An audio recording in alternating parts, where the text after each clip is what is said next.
Bonjour à tous, c'est Foxon, j'espère que vous allez bien car aujourd'hui j'ai le plaisir de vous présenter ma première vidéo qui sera le début d'une série sur le développement d'un simulateur de physique en JavaScript.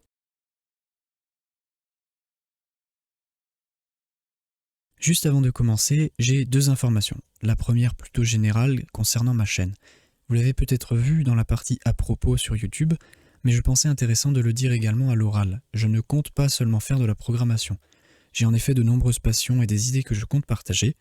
Bon, parfois très originales pour certaines, avec notamment des jeux vidéo, mais aussi de la musique, c'est quelque chose que j'aimerais faire, et plein d'autres choses. Alors souvenez-vous que ce sera une chaîne en quelque sorte multitâche, et qu'évidemment je recevrai vos idées avec plaisir.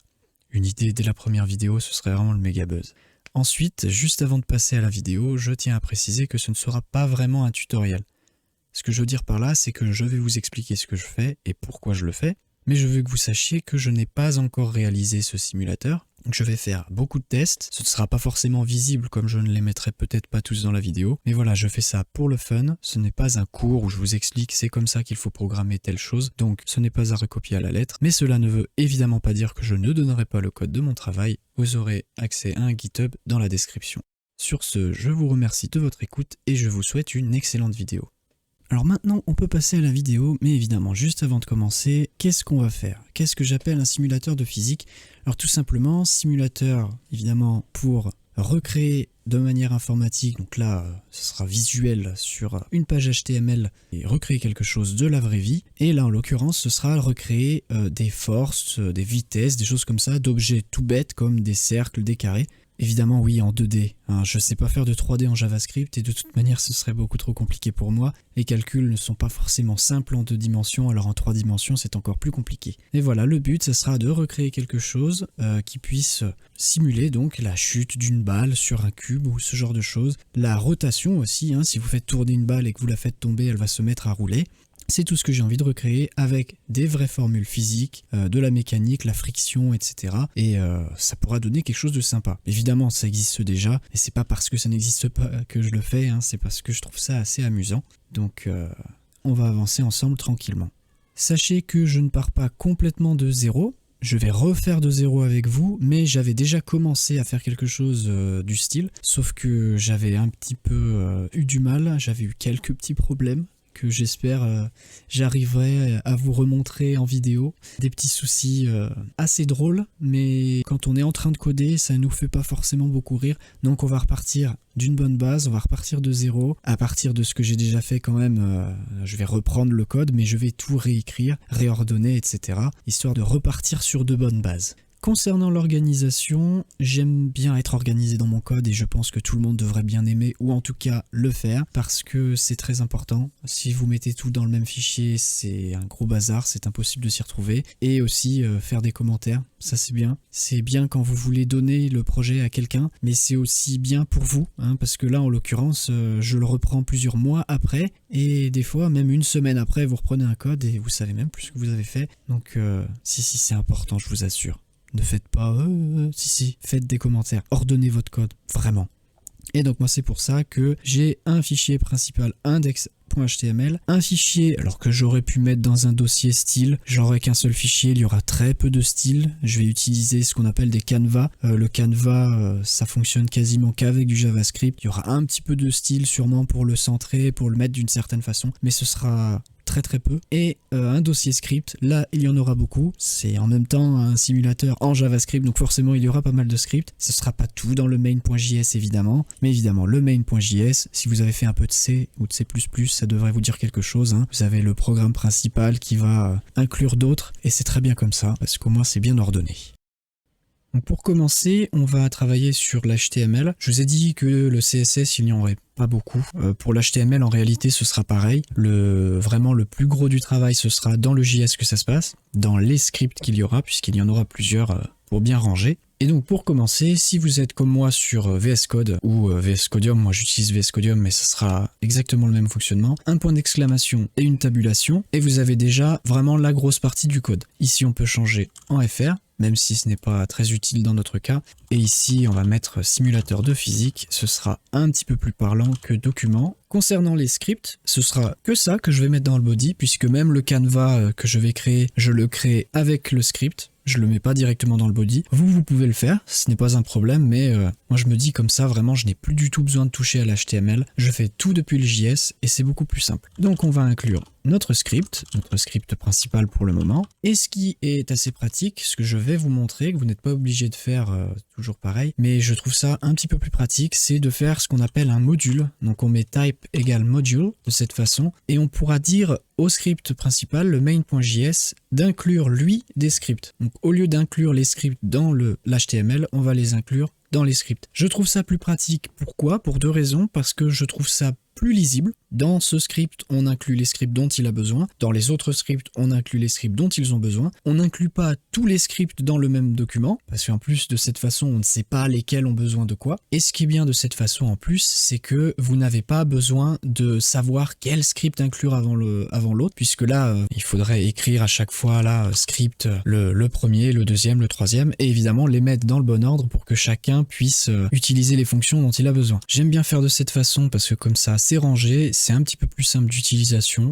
Et voilà, donc maintenant tout fonctionne, notre simulateur est fini. Malheureusement non, c'est pas le cas, il va falloir faire un maximum de JS. Et c'est maintenant qu'on va commencer. Alors le CSS, on verra un petit peu plus tard. Je vous dis, hein, c'est vraiment pas important, ça sera pour que ce soit un petit peu plus joli, mais on le verra déjà une fois qu'on aura créé notre canevas. Donc maintenant, ce qu'on va faire en réalité, c'est créer directement un autre script, comme ça on va déjà commencer à faire un petit peu de rangement. Je vais l'appeler utils.js. Pourquoi? Parce que je vais créer dedans des fonctions qui seront juste utilitaires, on va dire, qui ne serviront pas directement à faire au simulateur, mais notamment à créer le canevas. Donc il y a une fonction que j'utilise depuis un petit moment, fonction que je trouve très pratique pour créer un tag, donc créer ce que vous voulez, que ce soit une balise P, une balise div ou n'importe quoi. Elle est très pratique puisqu'on lui donne un parent, généralement le body quand on veut créer dans le body, mais évidemment si vous avez créé une autre, justement avec la create tag vous avez créé une div, et bien vous pouvez mettre cette fameuse div en tant que parent, le nom du tag, donc là ce sera justement div ou ce genre de choses, et un contenu si on le souhaite. Par défaut on peut le mettre à null, comme ça on a quelque chose qui peut être initialisé à 0.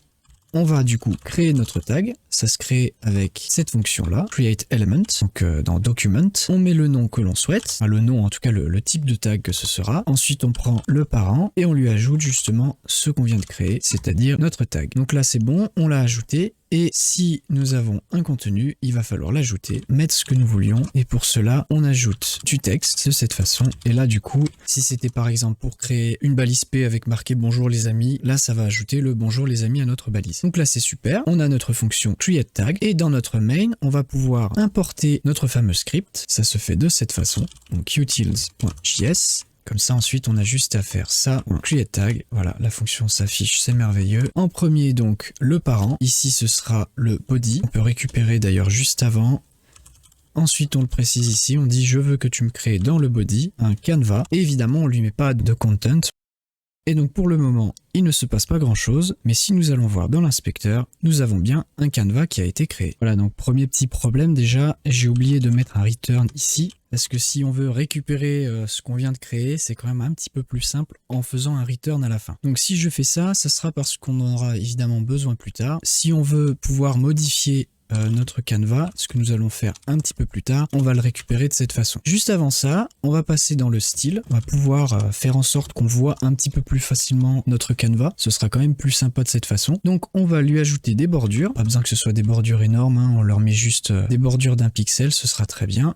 Et de cette façon, ici, nous avons notre canevas que nous pouvons voir sans aller voir dans l'inspecteur. Le souci, c'est qu'il est minuscule, donc quand nous allons faire notre simulateur, ça va pas être très pratique. Comme je vous ai dit tout à l'heure, on va donc pouvoir modifier notre canevas. Donc pour cela, en changeant d'abord sa largeur avec celle de la fenêtre, en mettant inner width pour que ce soit bien le contenu et non pas toute la fenêtre, c'est-à-dire y compris les onglets, etc. Et pareil avec height pour la hauteur.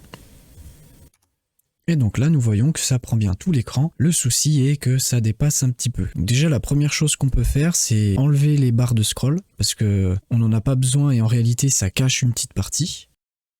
Donc ça va se faire dans la partie CSS. On ajoute une partie pour le body, on marque overflow et done. De cette façon, on ne voit pas tout, mais au moins, on n'a plus nos barres de scroll. Pour qu'on puisse voir un petit peu tout, on va faire d'une manière un peu différente, c'est-à-dire au lieu de prendre toute la taille de la fenêtre, on peut prendre par exemple 95% de la fenêtre. Pour ça, on va marquer 0,95 les deux côtés. Et de cette façon, on voit notre fenêtre comme ceci. Bon, elle n'est pas centrée, c'est pas très joli, mais ça c'est pareil, on va pouvoir le changer. De retour dans le CSS, on va pouvoir bidouiller un petit peu notre canevas. Alors là, ça va être quelque chose que je n'ai pas inventé moi-même. Il faut savoir que le CSS, pour moi, c'est un peu de la magie noire. S'il y en a qui ont une meilleure solution ou qui savent bien le CSS, je veux bien des idées, il n'y a pas de souci. Mais en tout cas, j'ai trouvé ça qui fonctionnait bien. Donc je vais le faire de cette façon. Donc on le place à 0 de partout. Top, bottom, left et right. Et ensuite, on met un margin auto. Et ça va permettre de le centrer verticalement et horizontalement. Donc là on peut voir que c'est absolument nickel, on a notre canevas qui est bien centré et c'est beaucoup plus joli comme ça. Et maintenant qu'on a fait tous les petits réglages de début, on va pouvoir commencer ce qui est vraiment intéressant et à créer notre premier objet. Donc pour cela, on va créer un premier dossier pour un peu ranger, qu'on va appeler classe. Donc là-dedans, on va créer toutes nos classes. Et la première classe que nous allons créer, ce sera une classe body, donc une classe pour les objets en fait, qui sera une classe mère. On ne pourra rien en faire toute seule, mais ce sera de cette classe qu'on va hériter tous nos objets. Pour l'instant, nous allons faire simple. Nous allons faire un constructeur avec juste la position. Évidemment, il y aura plein d'autres choses qui seront importantes par la suite, mais pour l'instant, on veut juste afficher un objet à un certain endroit. Ce sera beaucoup plus simple comme ça. Donc dans notre main, on va pouvoir faire un import body. Maintenant, nous avons bien notre objet body. Nous avons bien précisé que chaque corps aura une position. On va pouvoir créer notre premier objet, circle, pour le cercle. On peut très bien prendre ça comme étant une balle, évidemment. Toujours de la même façon, on va faire export default et bien préciser que cette classe-là hérite de la classe mère body. On va lui préciser un constructeur, puisqu'ici on aura évidemment de la même façon la position, mais également un rayon, puisque un cercle, c'est un petit peu comme ça qu'il se définit. On a une position qui sera le centre du cercle et le rayon pour avoir sa taille. Et dans ce constructeur, on va évidemment initialiser le constructeur de la classe mère et juste après donner la taille du rayon. Maintenant ça y est, nous avons créé une classe cercle pour l'instant très simple, mais on va déjà pouvoir s'en servir. Ici on n'aura évidemment pas besoin de la classe body, mais bien de la classe circle. Ici on va pouvoir créer notre premier cercle et la première chose à faire c'est lui donner une position. Le souci c'est qu'une position c'est un vecteur, ici un vecteur en 2D, et nous n'avons pas ça en JavaScript. Pour cela nous allons créer une classe vector2. Nous avons donc, comme d'habitude, notre export default, notre classe, et dans un vecteur, nous avons deux choses, en tout cas un vecteur en deux dimensions, bien évidemment, une composante X et une composante Y, de cette façon. Et donc ensuite, dans notre main.js, on va pouvoir dire que l'on utilise la classe vector2 et faire un nouveau vecteur juste là. Alors on peut faire quelque chose de tout bête, on va mettre 50-50 et un rayon de 20. Donc maintenant que nous avons créé notre cercle, il va falloir l'afficher. Pour cela, il faut plusieurs choses. La première chose, c'est de récupérer ce qu'on appelle le contexte du canevas. Donc pour cela, on va créer une variable contexte et on va la récupérer. En l'occurrence, c'est contexte 2D. Donc maintenant, nous avons notre contexte. C'est ce qui va nous permettre justement de dessiner. La première méthode à utiliser, c'est begin path. Donc ça va nous permettre de commencer à dessiner. On va dire là, je commence à dessiner quelque chose. On donne un style à notre ligne. Nous allons dessiner des lignes, nous allons pas faire de remplissage, ce sera un cercle tout simplement. Pour le moment, on va mettre en black pour que ça se voit bien. Et évidemment, une petite épaisseur à la ligne de 1, ça suffira bien. Donc là, nous avons dit que nous commencions à dessiner en noir avec une épaisseur de 1 et nous allons donc commencer à faire notre cercle avec la méthode arc. Nous avons x, y, ce sera les deux composantes de la position en x et en y. Donc ce que nous avons dans circle à sa position .x et .y. Radius, c'est le rayon. Et nous avons ensuite start angle and end angle. Évidemment, ce que nous voulons mettre, c'est faire en sorte que nous ayons un cercle complet. Donc complet, on peut se dire bêtement 0 à 360 degrés. Mais ici, ça fonctionne en radians et non pas en degrés. Et donc ce sera pas 360 degrés, mais 2pi radians. Donc de 0 à 2pi. Et d'abord, on va mettre la position en x et en y. Le rayon. Start angle, on va le mettre à 0. Et pour le end angle, on va le mettre, comme je l'ai dit, à math.pi et x2, puisque nous voulons 2pi. Le dernier paramètre, nous ne sommes pas obligés de le préciser, comme nous allons faire un cercle complet, nous n'avons pas besoin de savoir dans quel sens le faire. Et ensuite, la dernière chose, c'est évidemment de faire notre dessin avec la méthode stroke. On va ajouter avec la fonction setInterval, préciser que nous voulons redessiner toutes les x temps. Dans notre cas, on va dire toutes les 10 millisecondes. Donc là, nous retournons sur notre page et c'est super, le cercle s'affiche bien. Maintenant, notre cercle s'affiche, mais il ne bouge pas. Ce n'est pas très intéressant pour un simulateur de physique. Pour cela, on va faire quelque chose pour l'instant de très simple, c'est ajouter de la gravité dans notre monde. Pour l'instant, notre balle flotte dans les airs et nous allons imaginer que la ligne du bas de notre canevas est le sol et donc notre balle doit tomber sur le sol. Pour cela, nous allons d'abord créer une nouvelle classe, une classe qui s'appellera World et qui contiendra tout ce qui sera à propos du monde dans lequel nous allons travailler. Comme d'habitude, nous avons toujours les mots-clés et dedans, nous allons créer des champs statiques comme Gravity pour la gravité, qui est évidemment un vecteur. En X, c'est 0, puisque la gravité, nous la voulons bien sûr en Y et vers le bas, et 9,81. Alors pourquoi pas moins 9,81? C'est vrai qu'on se dit c'est vers le bas, mais les canevas fonctionnent de cette façon, c'est qu'on a l'axe X de la gauche vers la droite, mais l'axe Y du haut vers le bas. Donc pour l'instant, on va juste faire ça, et il va falloir faire en sorte que nous ajoutons une accélération à notre cercle, ou à notre balle pour que ce soit plus imagé. Donc dans la classe body, nous allons créer une méthode qui s'appellera update, et là nous allons utiliser un peu à la manière de Unity, si vous avez déjà utilisé ça pour créer des jeux vidéo, un delta time qui permettra de réaliser tous les calculs physiques tous les certains temps. Donc ce sera le delta time. Maintenant nous devons donc ajouter une accélération qui elle sera toujours là, donc pour le moment il n'y en a qu'une, c'est celle du monde que nous avons créé juste avant, donc world.gravity, l'attraction gravitationnelle, l'accélération.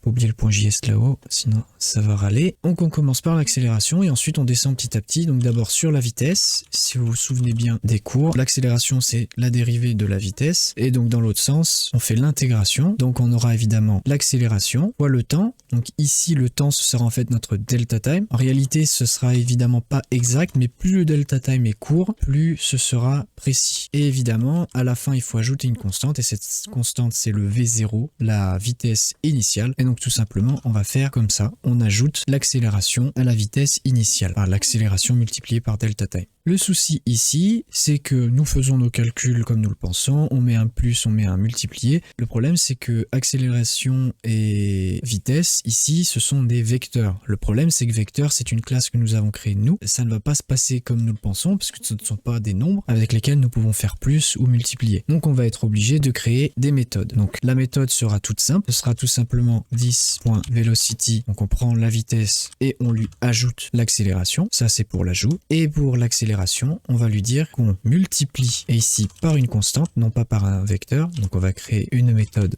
mulconst par le delta time. Donc maintenant on va pouvoir aller les créer dans vector2. La première que nous avons créée c'est add avec un vecteur, et c'est tout simplement un nouveau vecteur avec en tant que composante le x du vecteur en lui-même plus le x du vecteur qu'on ajoute, et en y c'est pareil. Donc ici, nous avons notre méthode add et nous allons ajouter notre méthode multipliée par une constante. Et ici, ça sera la même chose. On retourne un vecteur avec en x la même composante mais multipliée par la constante. Et pour le y, la composante multipliée par la constante. Finalement, maintenant, pour la position, ce sera le même principe. On a la position, nous ajoutons la vitesse, multipliée encore une fois par delta time. Il faut évidemment pas oublier d'ajouter l'accélération, multipliée par delta time, cette fois-ci au carré. Donc on fait delta time fois delta time.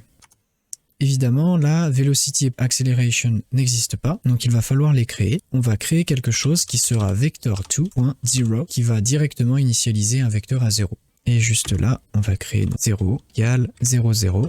Et donc, dès que nous l'appelons, nous aurons le vecteur nul à 0, 0. Nous faisons évidemment la même chose pour l'accélération. Et donc là, quand nous allons lancer notre programme, le cercle sera initialisé avec la position que nous lui avons donnée, une vélocité, une vitesse de 0, une accélération nulle. Et ensuite, à chaque update avec le delta time que nous mettons, nous aurons à ce moment-là l'accélération qui sera appliquée, la vitesse qui sera calculée en fonction et la position qui sera calculée en fonction. Donc là, nous retournons dans notre main. Il va falloir ajouter la fameuse update dont nous parlions. Donc pour cela, on va mettre circle.update et nous allons ajouter un delta time qu'on peut mettre par exemple à 0,1 pour le moment. Nous allons voir ce que ça donne. Et donc là, si nous relançons la page, notre cercle tombe comme nous le souhaitions. Sauf qu'il y a deux problèmes. Le premier, c'est que les dessins restent affichés. C'est très joli, mais ce n'est pas vraiment ce que nous voulons. Et le deuxième, c'est évidemment que notre cercle ne s'arrête pas. Le premier souci ne va pas être difficile à réparer, c'est très simple, il suffit à chaque fois de dire à notre canevas d'effacer tout l'intérieur. Pour cela, on utilise la méthode clearRect, donc on a en X, en Y le début du rectangle, en haut à gauche, et WH pour la largeur et la hauteur de notre rectangle. Donc évidemment, nous on va dire on commence en 0, 0, et évidemment pour la largeur et la hauteur, nous allons utiliser celle de notre canevas, ce qui va nous permettre de complètement l'effacer. De retour sur notre page, nous voyons bien que notre cercle tombe, il passe à travers le sol, mais nous n'avons pas un affichage en ressort un petit peu où nous voyons tous les cercles d'avant. Pour l'autre souci que nous avions, donc que le cercle passe à travers le sol, ça va être un petit peu plus long à réaliser. Donc pour cela, on retourne dans notre fichier circle.js et nous allons modifier notre fonction update. Donc évidemment, à la fin, nous relançons la fonction originale et nous allons faire toutes nos modifications avant. Donc ce que nous voulons, c'est que si notre position en Y est supérieure à la hauteur du canevas, on veut faire en sorte que la balle s'arrête. Alors évidemment, le canevas, on va l'ajouter dans l'update du cercle. Ici, nous pouvons l'ajouter. Si c'est supérieur à la hauteur, nous allons annuler la vitesse en mettant le vecteur nul. Si nous revenons maintenant sur notre page et que nous testons, il y a un souci. Elle avait l'air de vouloir s'arrêter, puis après elle continue. Mais ça c'est normal, c'est parce que l'accélération est toujours appliquée et que donc la vitesse augmente beaucoup moins vite, mais elle augmente. Pour cela, dans notre code, il va falloir annuler l'accélération. Si l'accélération en Y est supérieure à 0, nous allons la mettre à 0. Si nous retournons maintenant sur notre page et que nous relançons, ça fonctionne tout à fait, la balle s'arrête. Le souci, c'est que nous n'en voyons que la moitié. Et ça, c'est évidemment parce que la position de la balle, c'est le centre du cercle. Donc il va falloir changer ça. Pour cela, il nous suffit d'ajouter dans le code que c'est quand c'est supérieur à la hauteur, moins la taille du rayon. Nous pouvons alors retester. Mais il y a toujours un souci. Ici, c'est parce que ce que nous avons fait juste là, ça n'a pas le temps d'être pris en compte assez vite. C'est quelque chose que nous pouvons aller voir directement dans notre programme principal, c'est le delta time. Ici, il est à 0,1, ce qui fait que peut-être qu'entre deux delta time, de 0,1 à 0,2, il n'y a pas le temps vraiment de pouvoir arrêter la balle au bon moment. Donc nous pouvons ici augmenter, par exemple mettre 0,01. Le souci ici, c'est que quand nous relançons, notre balle va donc descendre beaucoup plus lentement. Cependant, nous voyons bien qu'à la fin, le cercle s'arrête juste contre le bord. Le souci est que la fonction setInterval a des limites. Ce que nous pouvons faire, c'est faire une boucle for à l'intérieur de notre intervalle et nous allons marquer 10. Nous pouvons tester à nouveau